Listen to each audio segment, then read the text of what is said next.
Before we begin the story, don't forget to like the video and tell us where you watched it in the comments. The sun beat down heavy over the borderland, the sky a hard white with no clouds to break the heat. The small homestead stood alone at the edge of a dry wash, boards weathered gray, roof patched with tin that rattled in the wind. Chickens scratched at the dust, and a thin line of smoke rose from the stovepipe.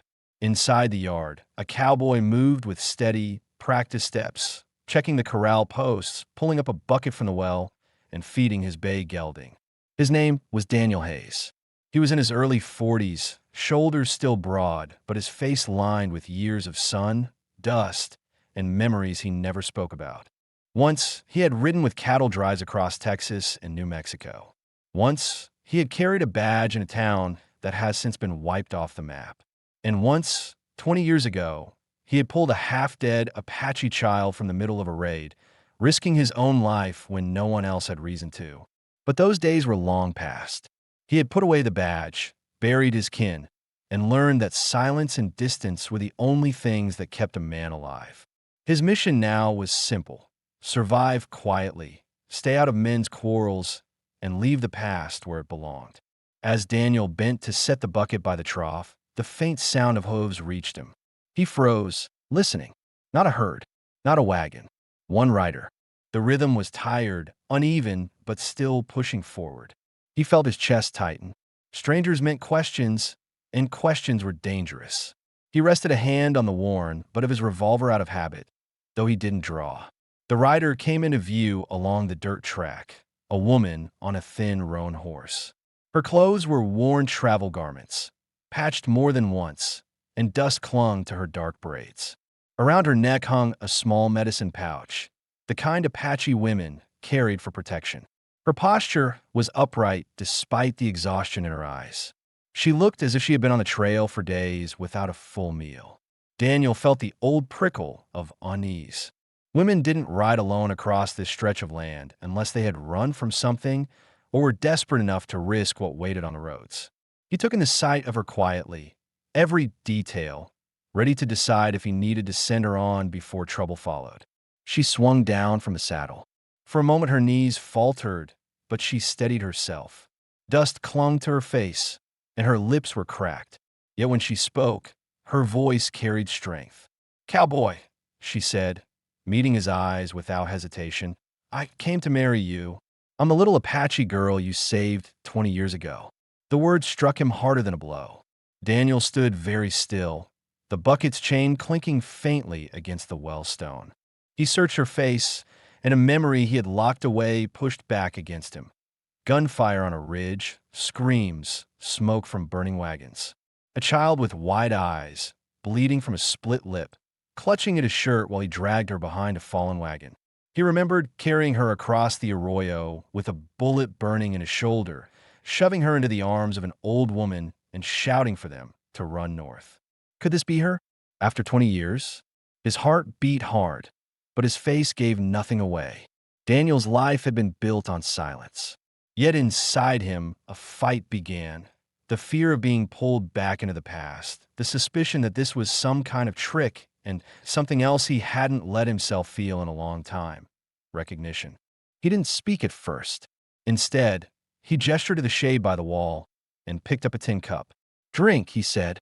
She stepped into the shade, took the cup, and swallowed the water in slow gulps. As she looked back at him, calm, expectant, there was no doubt in her eyes, no game in her voice. Daniel felt the knot in his stomach tighten. A woman had just declared herself his wife without asking, without courting, without time for thought.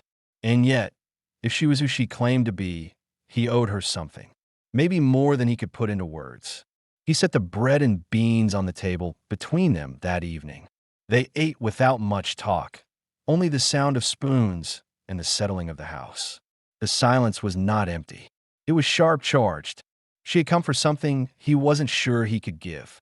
And for the first time in years, Daniel Hayes felt the fragile balance of his quiet life shift. The morning after her arrival, the homestead looked much the same. Dust on the fence rails, the bay gelding shifting in the corral, the air already warming though the sun had barely cleared the horizon. But for Daniel Hayes, nothing felt steady anymore. He rose before dawn as always.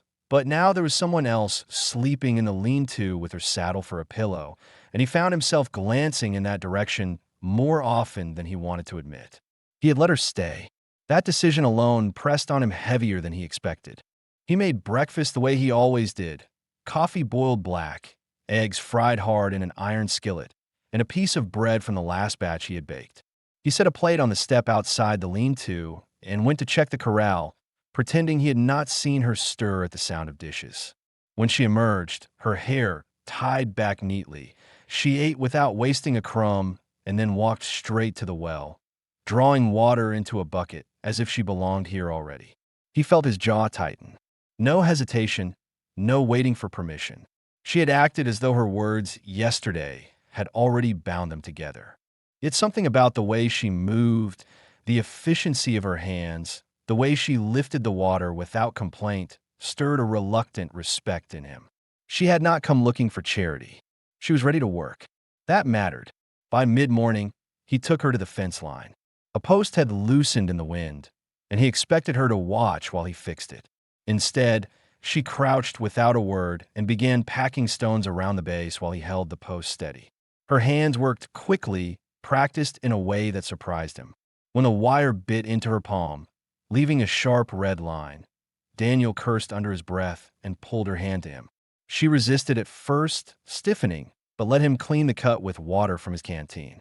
He tore a strip from an old cloth and bound her palm.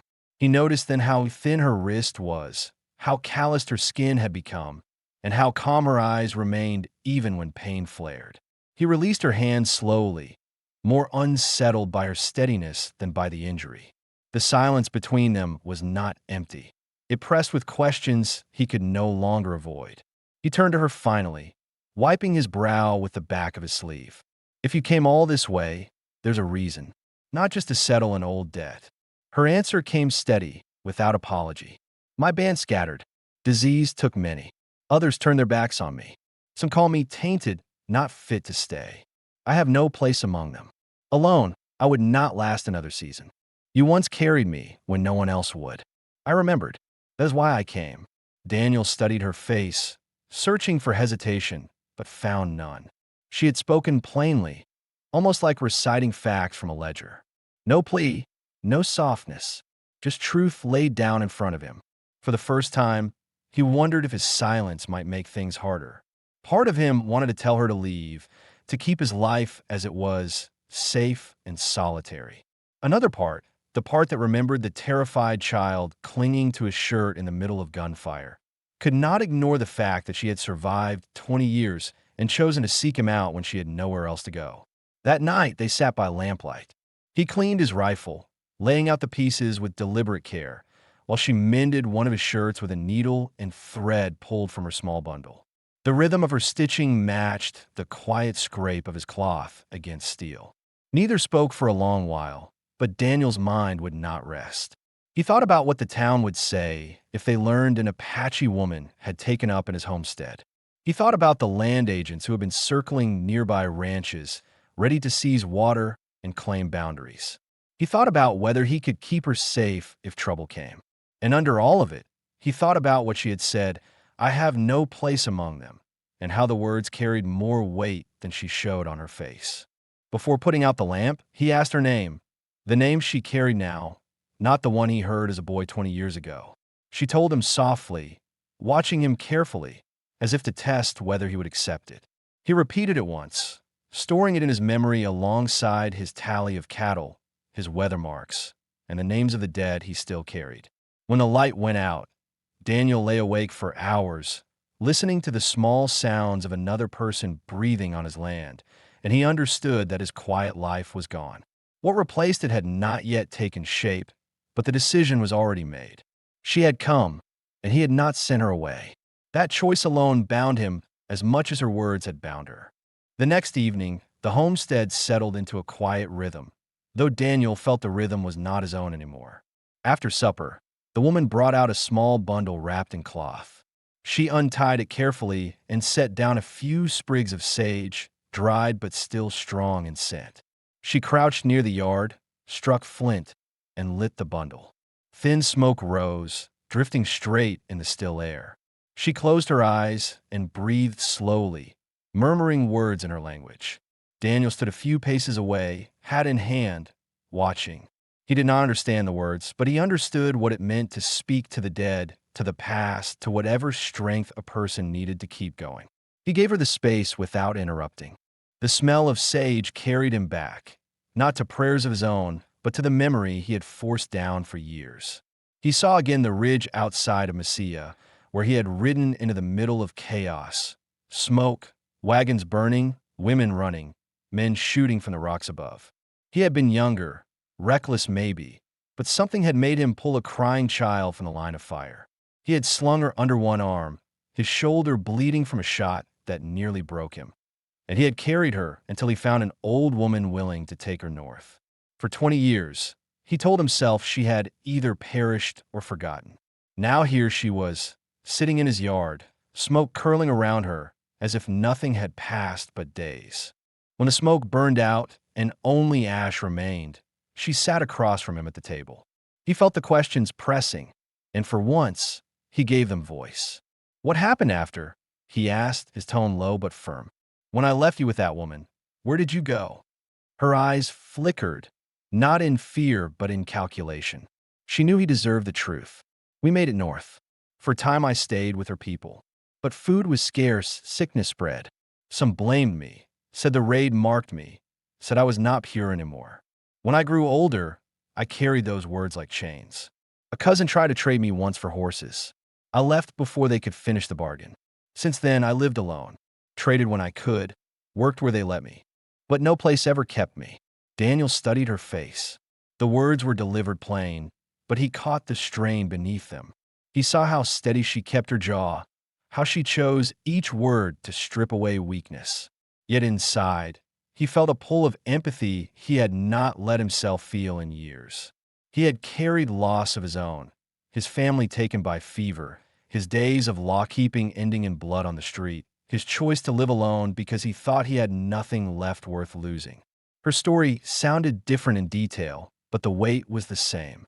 Both of them were people cast out by fate, surviving on scraps of chance. As he considered this, a thought pushed at him. What did she truly want from him? Gratitude? Safety? Or was something more binding? He felt the old fear rise.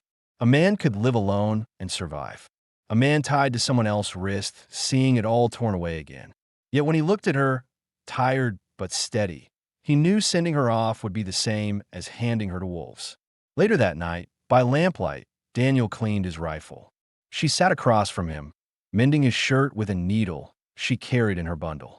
The soft rhythm of stitching matched the scrape of his cloth on steel. The silence was thick, but not unfriendly. He realized then that this was the first time in years he had shared a roof with someone who worked beside him instead of leaving him to his own thoughts. When he put the rifle back together, he asked, "What name do you use now?" "Not the one I heard when you were a child." She looked at him directly and said the name slowly, clearly. It was not the name he remembered, but she wore it firmly, as if it had been earned. He repeated it once, carefully committing it to memory. She gave a small nod, acknowledging that he had accepted it without question. Before turning down the lamp, he caught himself watching her longer than he intended. She lay on her bedroll near the wall, her breathing even. Daniel lay awake on his cot, his mind running. He thought of what the town would say when word spread that an Apache woman had walked into his life and claimed a place. He thought of land disputes he had heard whispers about, agents moving in, sniffing for weak claims. He thought of whether his quiet solitude was already gone and whether that was truly something he wanted to keep holding on to. He did not have all the answers, but one thing was clear. He had not sent her away. That choice, simple as it was, carried more weight than he wanted to admit. For the first time in years, he did not fall asleep certain of the next day. The following days settled into a pattern that seemed almost ordinary. Chores split without being asked, meals eaten in quiet, nights ended with the lamp burning lower than either wanted to admit. Yet Daniel knew such calm would not last. In towns like this, word spread faster than weather, and neighbors always noticed when a stranger appeared. On the fourth morning, a wagon came up the track from town, dust curling behind it. The driver was the storekeeper's boy, no more than 16, with flour, salt, and a look in his eyes that told Daniel news had already traveled. The boy's glance lingered on the woman, standing near the corral with a bucket in her hand, and Daniel felt his gut tense. She didn't lower her eyes. She didn't shrink. She only nodded once when the boy tried a hesitant greeting. Daniel handed over coin for the goods, keeping his tone flat, and the boy left without daring to ask questions. By noon, another visitor arrived, Deputy Clay, tall, lean, his badge polished brighter than the boots he'd barely dusted. He rode slow into the yard, eyes sweeping over the scene as if to measure what had changed. He dismounted, tipped his hat at Daniel, and then turned his attention toward the woman. Daniel felt the shift immediately. The deputy was not here for supplies. He was here for answers. "Morning, Hayes," Clay said. "Heard you've got company." His voice was even, but Daniel caught the edge beneath it. Daniel stayed steady, arms crossed. "She's here." Clay looked back at the woman. She stood straight, not moving from where she was, her face unreadable. The deputy cleared his throat, turning back. Town likes to keep its record straight. Folks will ask who she is, where she belongs. You plan to file papers. Daniel let the silence stretch just long enough to make his point. Inside, he weighed the cost. If he gave no answer, the deputy would come back harder. If he agreed too quick, it would sound like weakness. He settled on the middle ground. Papers will come when they come. For now, she stays here. That's all anyone needs to know. Clay frowned, then scribbled something on a folded scrap he pulled from his pocket. He tipped his hat again, though the gesture carried no warmth, and mounted up. Before he left, his gaze lingered once more on the woman. She did not flinch, but Daniel noticed the way her hands tightened on the bucket handle, white at the knuckles. When the deputy's horse finally vanished over the ridge, Daniel turned to her. He expected her to speak, maybe to question if staying here had been a mistake. Instead, she walked to the kindling stack and began sorting the pieces by size. Her shoulders were set, movements precise, as if to show that one man's suspicion would not decide her place.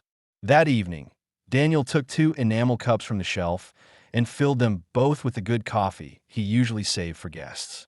He set one in front of her and leaned against the table. "This town keeps accounts," he said, his voice low. "Sometimes fair, sometimes not. If you stay here, the account becomes ours to settle. That means stares, questions, and worse if men think they can profit from it." She sipped the coffee slowly, then set the cup down. "If a person can share work and share bread," she answered, "they can share the account too." Daniel studied her for a long moment. No tremor in her tone, no sign she was second-guessing. He felt something ease inside him, not comfort exactly, but a kind of steadiness he hadn't known in years. After supper, she unwrapped a strip of cloth she had kept tied tight in her bundle. Inside was a string of small shell beads, worn smooth, the kind that mothers handed down to daughters.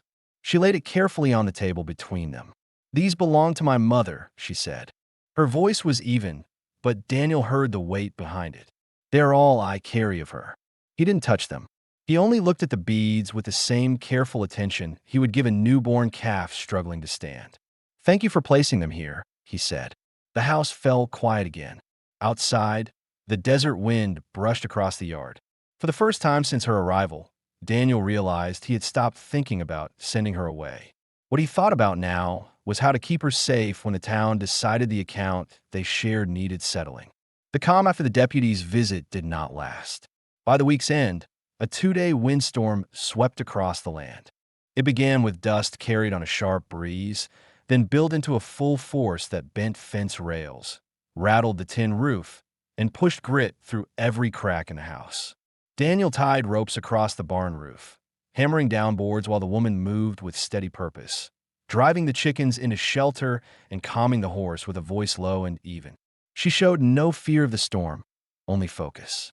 When night came, the wind howled against the shutters and the two of them sat inside, eyes stinging from dust, speaking little. Daniel noticed how her shoulders did not slump even after hours of labor, and he felt a flicker of respect that went deeper than words. When the wind finally broke and the air cleared, The sky stretched sharp and blue, cooler than before. The land smelled of dust and sage, as if scrubbed raw.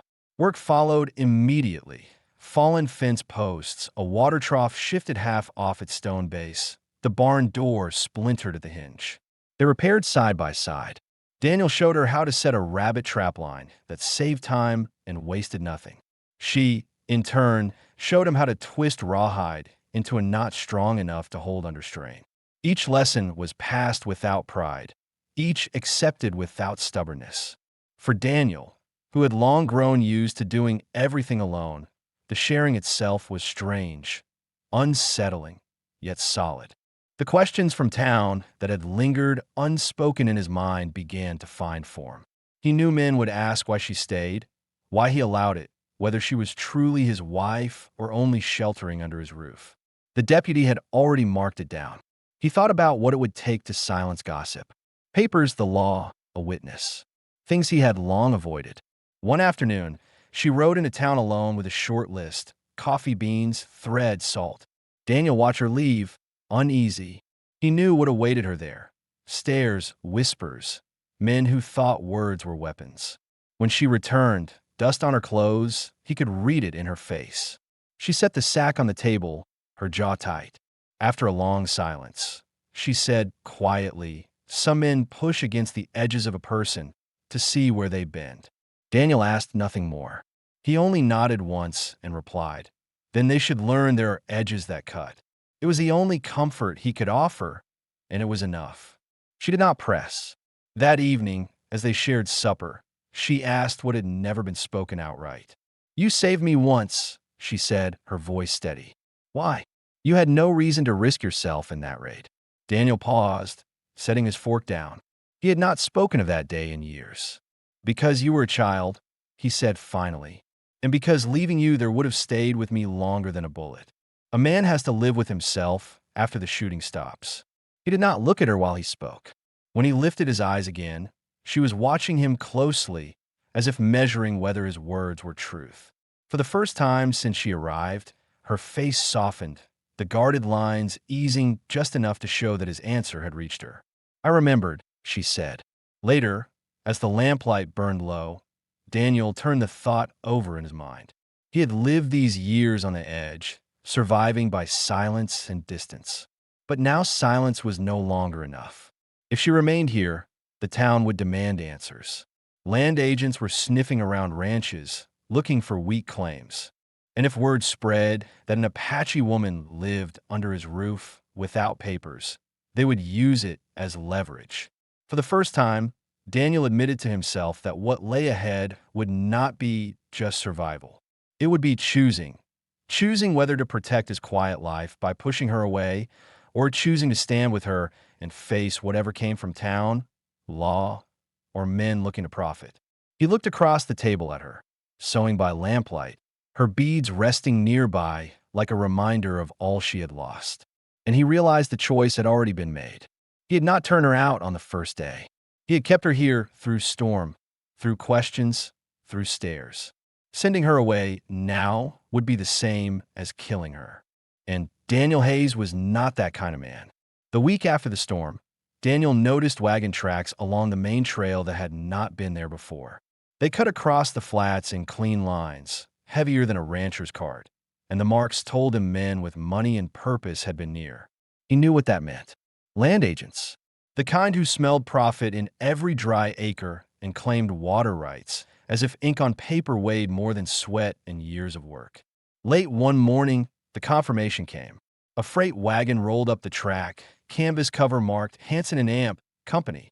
On the bench sat a narrow-shouldered man in a dark coat, hat set low, beside him a guard with a Winchester resting across his knees.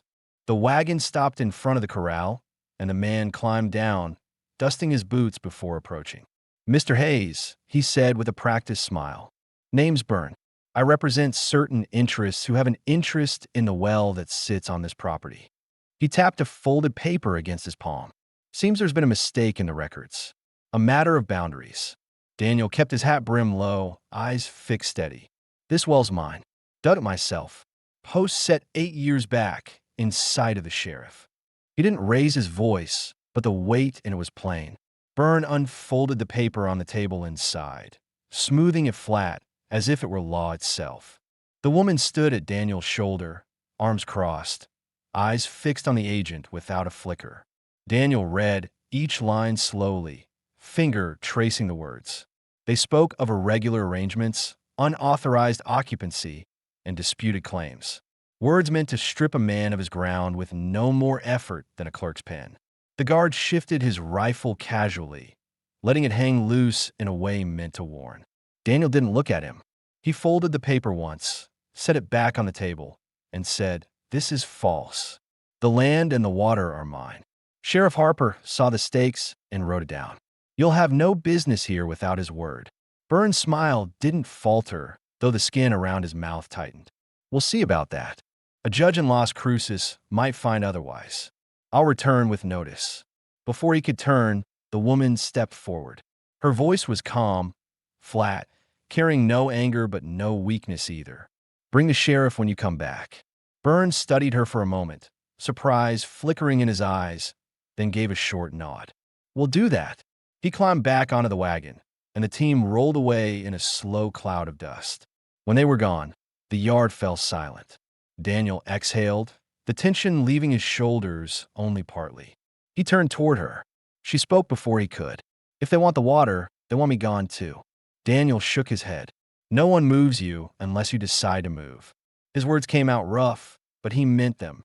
She searched his face for a long moment, as if testing whether he believed what he had just said. Then she gave the smallest nod and walked back toward the well, her steps measured. That night, Daniel sat at the table with a scrap of paper and a blunt pencil. He wrote a note to Sheriff Harper, now retired but still sharp and respected in town. Harper owed him a debt from a winter cattle drive years back, a debt that had never been called in. Daniel folded the note, sealed it, and handed it to a boy who came by with a mule for water, paying him a nickel to ride it into town. As the boy disappeared down the trail, Daniel stood in the doorway, arms crossed, watching the horizon until dark. Inside, the woman laid her shell beads carefully on the table, as if to remind both of them what was at stake. For Daniel, the choice had been sealed long before. He would not surrender his land, and he would not let her be cast out a second time. Sheriff Harper arrived 2 mornings later, riding a bay gelding that moved stiffly with every step. The old lawman had put his badge away years ago, but the way he sat the saddle and the way he carried his voice still held authority. Daniel met him in the yard, shaking his hand firmly. The woman stood a few feet back, watchful, her shell beads at her neck. Inside, Harper read through the folded paper Byrne had left behind. He snorted halfway through. "Byrne's a snake. Always has been. His brother failed a freight venture 2 years back, and now he's clawing for coin wherever he can. This here," he tapped the fall seal on the page, "is nothing but paper dressing. The true records are in the old courthouse. I know the clerk who holds them. He likes whiskey more than ink, but he'll testify if pressed." Daniel listened in silence, though he felt a measure of relief settle in his chest. It was one thing to stand alone, another to have Harper's voice confirm what he already knew. The land was his. The woman spoke then, her tone clear. "And what about me?" The deputy asked about papers. "Without them, they'll keep pressing. What is required here for a marriage to be recognized?" Harper looked at her, then at Daniel. His gaze carried no mockery, only the bluntness of a man who had seen truth tested in worse places. "You speak vows before a clerk or preacher. You sign. You have a witness. That's it. The law doesn't ask where you came from if the papers are clean." The words hung heavy in the room. Daniel felt his jaw tighten. He had avoided talk of marriage his entire adult life, after burying a family too young, after watching too many graves filled with names he carried like scars. But here it was, placed squarely in front of him. The woman did not look away. She waited, not pressing, not pleading, just waiting to see if he would stand beside her or step aside. "I'll ask plain," Harper said, voice steady. "Is this your choice? Both of you?" Daniel's throat felt dry. He looked at her. Her eyes were steady, not soft, not demanding, but sure of what she had already decided. He felt the weight of 20 years collapse into this moment.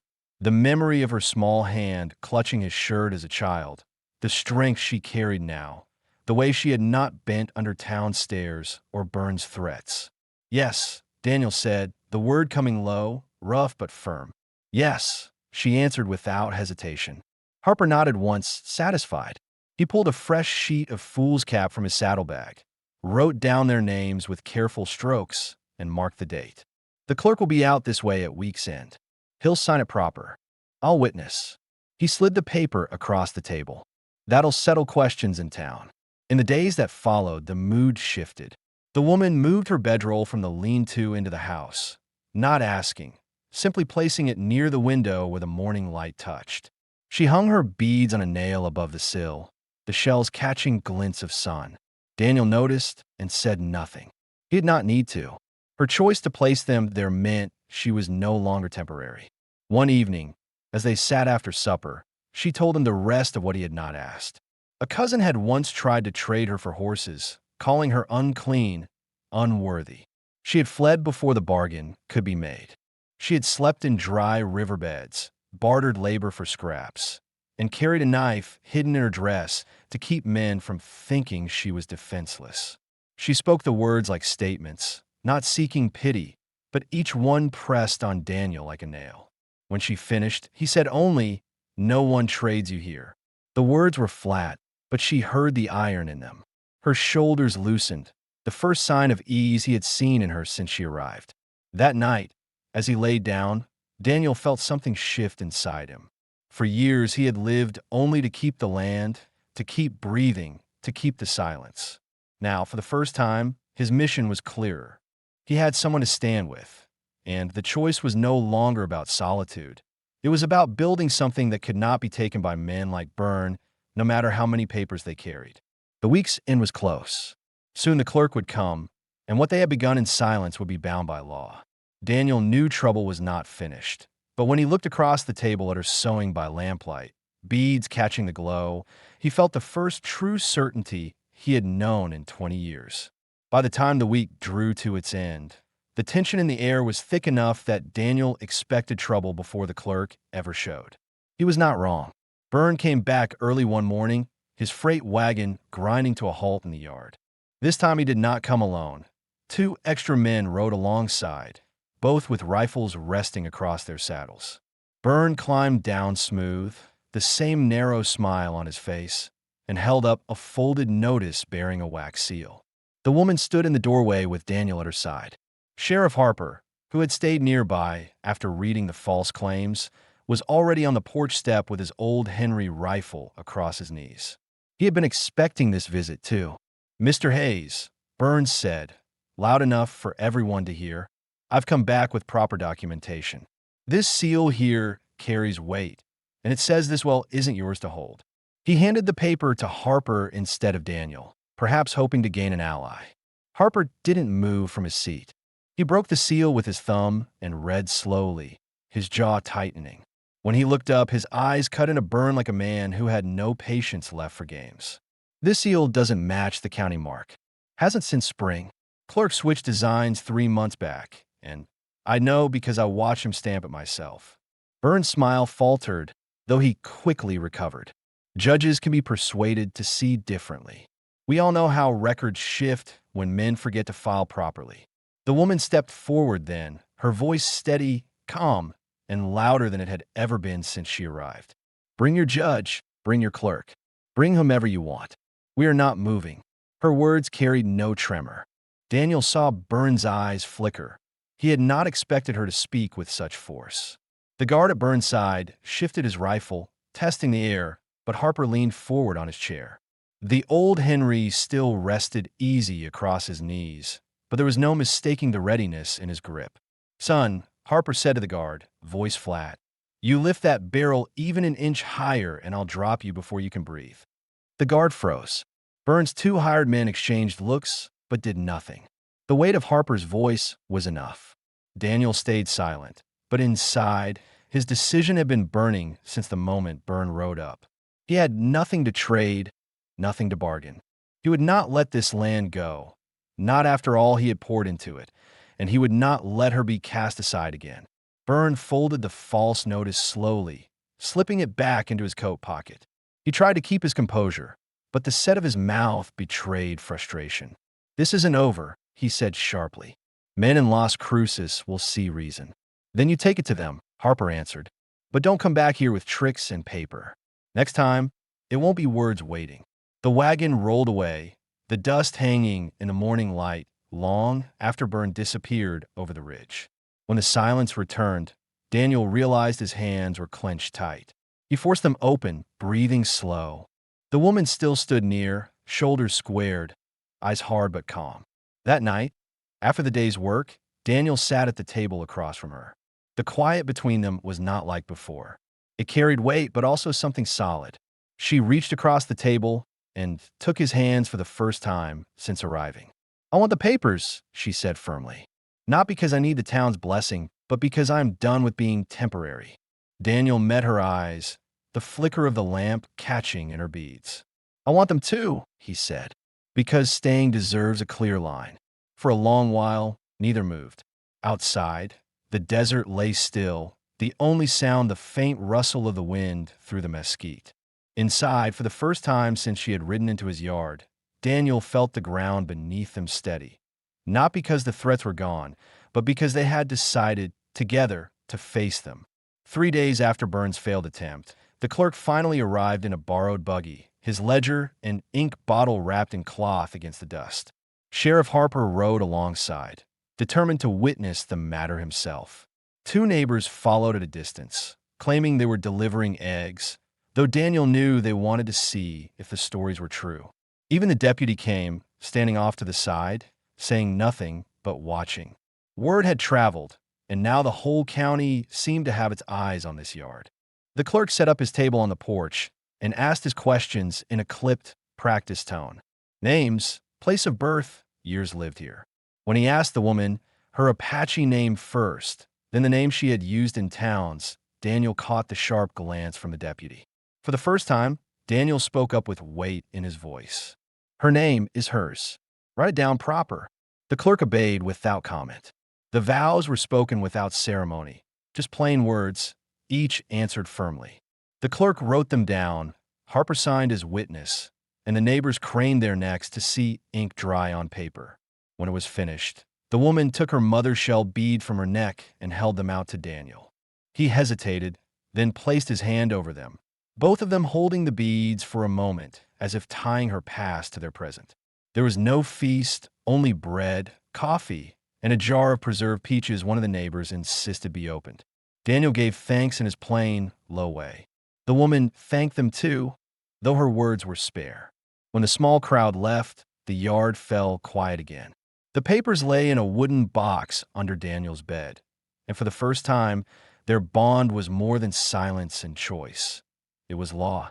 That night, the law of the body tested them harder than any agent's claim. Near midnight, Daniel woke to her fevered breath. She tossed against her blanket, sweat pouring, her skin hot as fire. At first he thought it was the storm dust in her lungs, but when he lit the lamp, he saw the thin red line on her palm had darkened, the bandage spotted with infection. A cut from the fence, ignored in the rush of days. Fear slammed into him harder than any bullet had. He fetched water again and again, laid wet cloths on her forehead, kept the air moving through the room. She shivered, whispered words in her language he couldn't understand, and at times her breathing hitched so badly he thought she would stop. He called her name, first softly, then harder, unwilling to let her slip away after all she had endured to reach him. Through the long hours, Daniel's thoughts spun. He realized how much he had held back, how much he had convinced himself he could still live alone if he needed to. Watching her chest rise and fall in broken rhythm, he knew that lie was gone. If she left this world tonight, the silence would bury him with her. He whispered that truth under his breath, not caring if she heard. By dawn, her breathing steadied. The fever broke like a storm, fading off into the desert. She slept deep, her skin cooler, her body slack with exhaustion but alive. Daniel sat down hard in the chair beside her, his arms trembling from the strain. For the first time since she had arrived, he let the tight grip of silence fall from him. He bowed his head and let the weight drain, Every fear, every thought of loss, every memory of the graves he had stood over before. When she woke hours later, weak but clear-eyed, he was still there. She tried to rise, but he pressed her shoulder gently. "Don't," he said, voice raw. "Stay." She studied him, reading more in his face than he wanted to show. For the first time, he didn't look away. The truth was there now. He could not go back to life before her. The question the townsfolk would have asked, was this union real or just shelter for an outcast, was no longer a question at all. They were bound by choice, by law, and by survival. And Daniel Hayes knew that from this point on, protecting her was no longer a debt from the past. It was the mission of his life. The first week of their marriage passed with a steadiness that felt almost strange to Daniel. The papers were signed, the fever had broken, and the house no longer felt like his alone. Each day began with small things, splitting chores, mending fences, tending the animals. And yet each task seemed to carry a weight beyond itself. She worked with the same quiet determination she had shown since her arrival. But now there was something different in her movements, a settledness that told him she no longer expected to be pushed out. When they rode into town together for supplies, Daniel kept his posture straight, his hand near hers on the reins. The stares came, as expected. The storekeeper's look was cautious, but not as sharp as before. The deputy, who had once pressed questions, now only spoke of stray mustangs downriver. Even the two men who had smirked when she first entered town lowered their eyes when Sheriff Harper stepped in from the street and nodded toward the newly posted notice that confirmed Daniel's boundaries. What might have been whispers and suspicion weeks earlier was now tempered by fact. Their claim was lawful, their marriage recorded. That night, back at the homestead, she asked him a question that had been hanging unspoken since she first arrived. "You never told me what became of your family." Daniel sat at the table, staring at his calloused hands. It was not a story he had shared with anyone in years. "Fever took my wife and boy. Years ago. Buried them on a hill east of here. After that, I left the badge, left the drives. Thought I'd survive better with no one close enough to lose again." His voice was flat, but the weight of it pressed in the air. She did not offer pity or words to soften it. She simply reached across the table, her hand resting on his wrist, steady. For Daniel, that was enough. It was the first time in decades he had spoken the truth aloud without it breaking him. Weeks later, Byrne passed by on the trail again, his wagon lighter, his men fewer. He slowed long enough to look toward the homestead. What he saw was a man and a woman mending a gate together, the fence lines holding, the well bucket rising strong on its rope. He looked away quickly, understanding the account was closed. The fight had been lost not in gunfire, but in the plain, stubborn act of staying. The town adjusted. Neighbors came by not with stares, but with trades, eggs for help with calving, coffee for a repaired plow. Harper visited now and then, not as a lawman, but as an old hand with weather reports and stories about the price of salt. The deputy kept his distance, though Daniel could tell he no longer saw her as an intruder. The homestead itself changed in small but certain ways. Her beads stayed hung above the window, catching the light each morning. She taught Daniel words in her language, simple phrases he practiced until he could say them without stumbling. In return, he taught her how to read from the book he kept, not for sermons, but for the comfort of names and places written down clean. They planted beans along the fence, marked their work with a stone near the well carved with two plain lines. Nothing ornate, just a sign that two people lived here by choice. In the evenings, they sat together on the porch steps, cups of coffee cooling in their hands. The desert stretched wide, the wind carrying faint smells of mesquite. Sometimes they spoke, sometimes not. The silence between them was no longer the silence of strangers. It was the silence of people who had decided, after everything, to stay. When the sun dropped and the stars began to prick through the dark, Daniel would rise with her, the two of them stepping inside together. The door closed not on a man alone, but on a home built by two who had been cast aside and had chosen each other instead. Nothing in the yard remained unsettled, and for the first time in 20 years, Daniel Hayes knew he was not simply surviving. He was living.